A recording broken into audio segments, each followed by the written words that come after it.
Hello everyone, and in today's chess video we are going to see the chess endgame.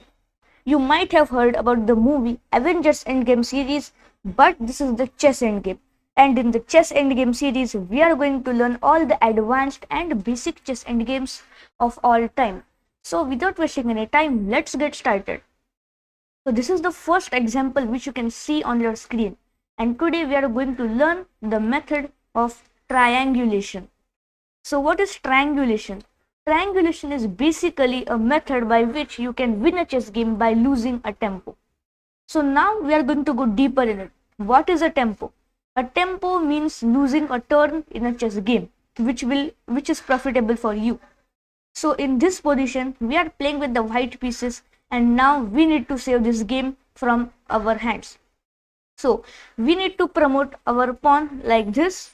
So we will need to bring our king closer to the pawn in order to cover the protection, in order to cover the promotion square. So we play king to e6. But your opponent will go for king to d8, getting a closer position. If you go for this check, the king retreats, and it's going to be a very famous stalemate pattern. So king to d6 idea doesn't work. Now what is the other idea which you can go for? And here comes the method of triangulation. So now there are three main moves which you can see, which can be, can make some sense, which is king to c5, king to c4, and king to d4. Now we'll analyze three of the moves step by step. There are also video chapters in the video so that you can jump onto the example 1, example 2, and exercise 1. I would recommend you to go by the flow. So first we'll see the move king to c4. Our plan is now to enter the b6 square by playing king to b6. But your opponent is going to stop it after king to c7. So now you can't go king to d4 or king to c4, or else you will lose your pawn and probably the game will end in a draw because your opponent will have a pawn or the rook pawn as a passed pawn. We will also cover it in the next video to show that why rook pawn will always end in a draw. So king to c4 draws the game on the spot. What is the other move that can be possibly played? King to d4 or king to c4? Both the moves again lose the pawn, and after king to d5 will arise in the same position, and if you do this for two times, then the game would be a draw due to threefold repetition. So even this idea won't work. Now the two moves that come in our mind are king to d4 and king to c4. So the engine shows as king to d4 as the best move, but there is another move which you can play as well. We can go for king to c4. What a brilliant move! And this is the move which most of the humans would play. And now your opponent has to go here, attacking on the pawn. You play king to c5. And now when your opponent retreats, as you have lost the tempo, it's now opponent's move and it's a distant opposition. So when your opponent retreats, you play king to b6, and now you will gobble up the a6 pawn and proceed to win the game. So sure shot, your opponent is not going to play the move king to c7. Even your opponent will try to go in a triangulation method. King to b8. Now if you come here, king to c7, and again the same position arises like this. So you must get out of this. And how are you going to do that? Yes, we go for king to d4 this time, and if the king comes here, again we see the same method in which we gobble up the a6 pawn. So your opponent will again go to the c8 square. Now what do you play? Yes, we play the move king to c5, but again guys, if you see, then your king is not in a good position, as because your again opponent will give you an opposition, and now you will need to retreat. So what is the best option in such kind of position? King to c4 doesn't work, king to c5 also doesn't work. What can be played more in order to gain some advantage?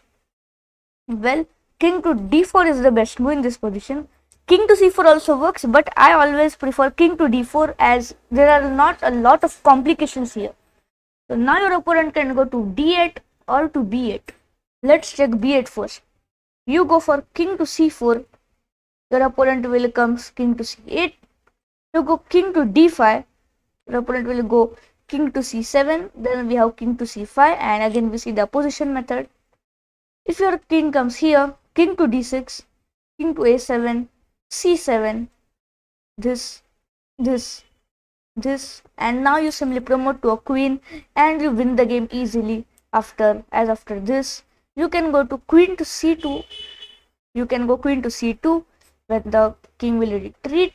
You can simply give some checks and easily win the game and maneuver your queen in order to win the game. So this was the method in how to win in example 1. So what do we exactly do is that we simply take away the escape square for the black king, which is the b6 square.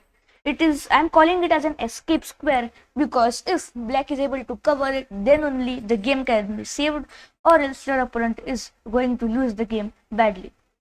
So we will see everything what we did step by step. First step, king to d4, lose a tempo. King to b8, king to c4. Again, don't get to the c5 square as soon as possible because you also have to promote your queen. King to b8, and now we get the queening square, which is the c8 square in our hands, and now we can advance our pawn easily. When the king retreats, don't play king to c7 and make a stalemate. Play c6, c7, and again make a queen, come back, win the game, and stay in a happy chess tournament.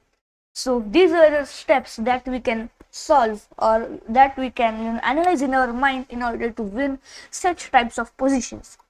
Moving on to the example number 2. Example number 2 is in a similar position like this, but just the difference is that over here the structure of the pawns is a bit reversed. So now how do you play this position as white? So I will give you 30 seconds to think of the best move for the white player, and your time starts now. Hoping that you have paused the video, I am going to tell you the answer of this video now. So again, now you have to lose tempo. The best move in the position is to go for king to d4. If the king retreats to d8, we play king to e5. The king can't come here because we get a position. If this is played, we go for the brilliant move c6. After takes, you can't stop the pawn from becoming a new queen on the board.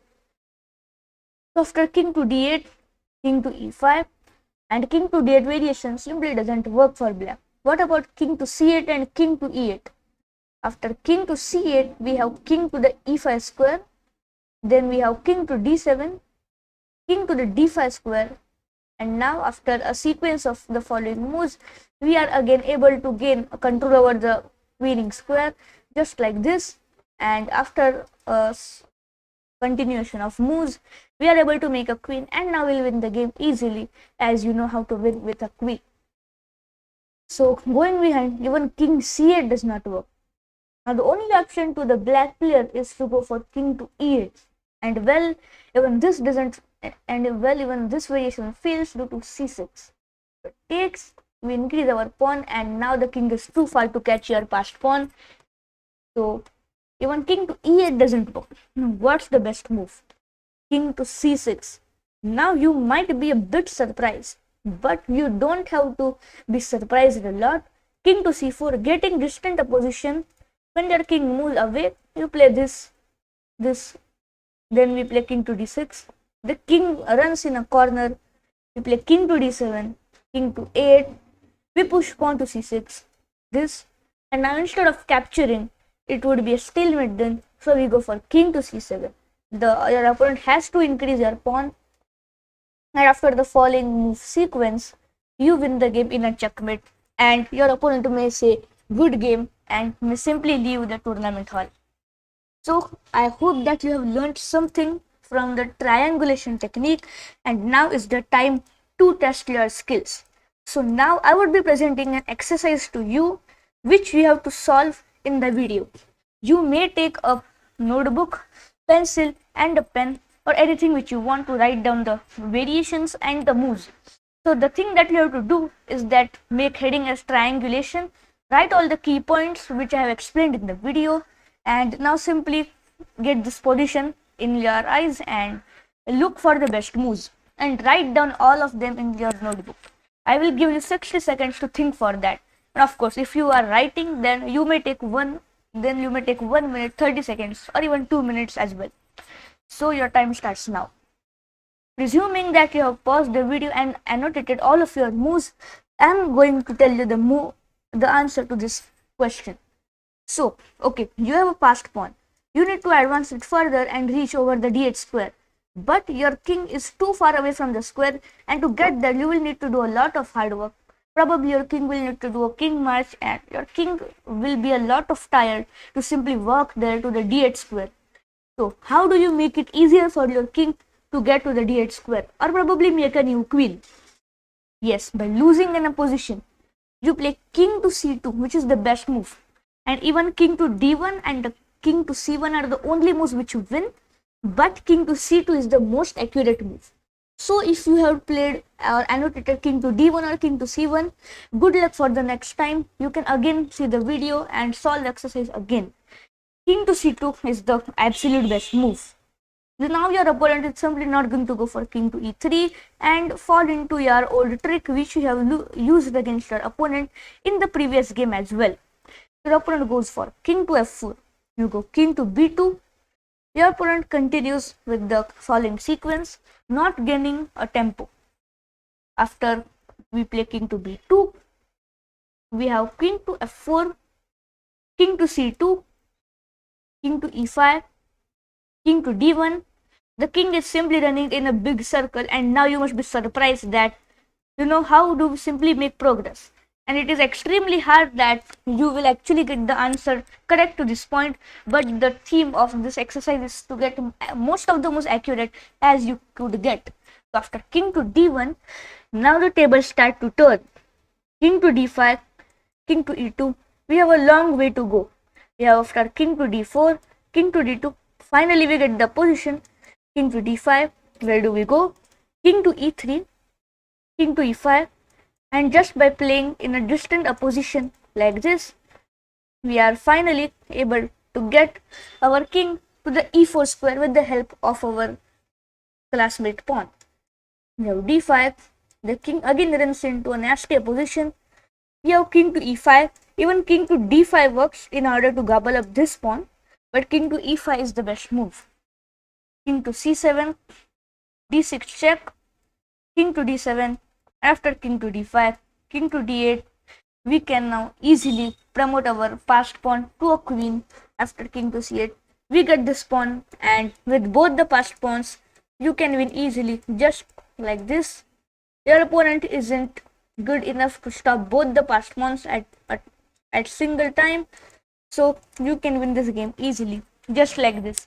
And with this, you have completed exercise 1, chapter 1 of the chess endgame, which is triangulation.